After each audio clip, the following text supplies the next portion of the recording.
ওয়ামাই ইউসলিম, ওয়া অর্থ এবং, মান অর্থ যে, ইউসলিম যে আত্মসমর্পণ করে অর্থাৎ সাবমিট করে, ওয়াজহাহু তার সত্তাকে, ওয়াজহুনের বহুত অর্থ আছে, ওয়াজহুন অর্থ চেহারা, ওয়াজহুন অর্থ সন্তুষ্টি, ওয়াজহুন অর্থ দিক।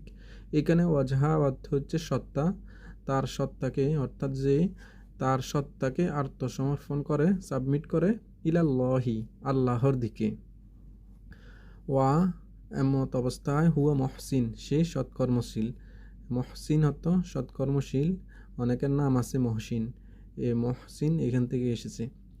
ফা অতফর, কদিস্তামসাকা, ফা কদে, কদে অর্থ অলরেডি, অতফর অলরেডি, ইস্তামসাকা সে শক্ত করে ধরেছে, বিল উরওয়াতিল উসক, উরওয়াতিল উসক অর্থ হচ্ছে হাতল, উসক অর্থ সুদৃঢ়, অর্থাৎ সে সুদৃঢ় হাতল শক্ত করে ধরেছে, যে নিজেকে আল্লাহর দিকে আত্মসমর্পণ করেছে। ওয়া ইলাল্লাহি এবং আল্লাহর দিকে, অর্থাৎ আল্লাহর কাছে। আকিবাতুল উমুর, আকিবাতু হচ্ছে পরিণাম, উমুর হচ্ছে আমরের বহুবচন, অর্থাৎ আল্লাহর দিকে যাবতীয় বিষয়।